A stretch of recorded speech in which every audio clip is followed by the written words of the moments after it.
तोहर लाल लीलो है तोहर लाल लीलो है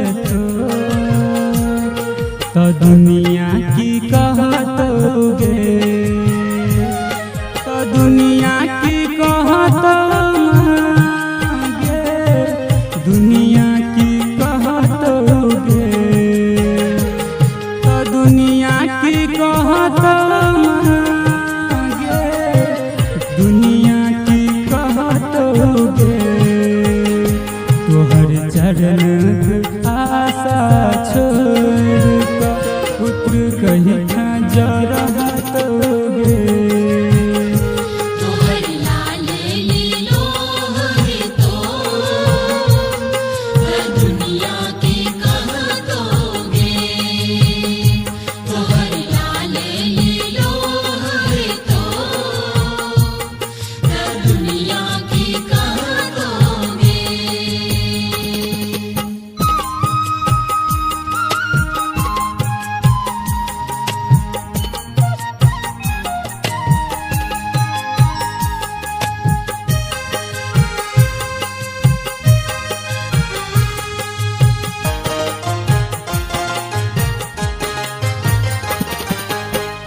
बुझलो सब हक भार तोरे छो, सब तोरे संतान गे, किंतु अटेटा जग में मैया हम ही भेलियो गे।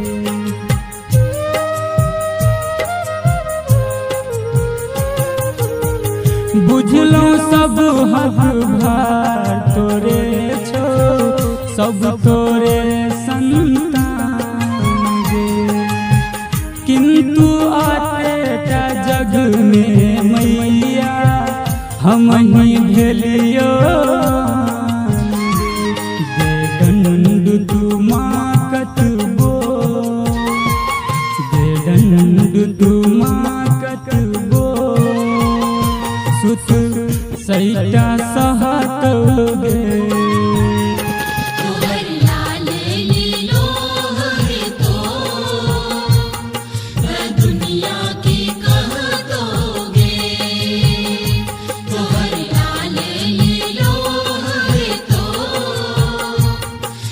दुनिया की कहतोगे।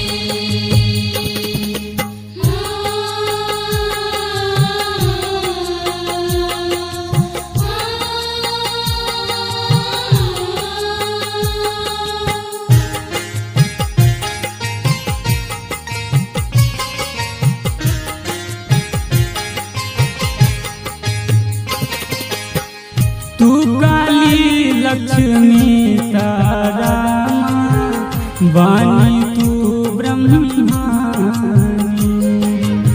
सीता श्यामा सुहृदय हरिहर की कल्याणी।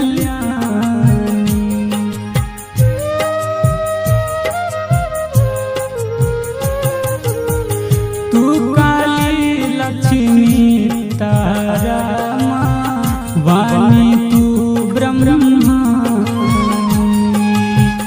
सीता श्यामा सुहृदय हरिहर की कल्याणी। तोहर बस में सकल चराचर, तोहर बस में सकल चराचर, माँ छो आ रहतोगे।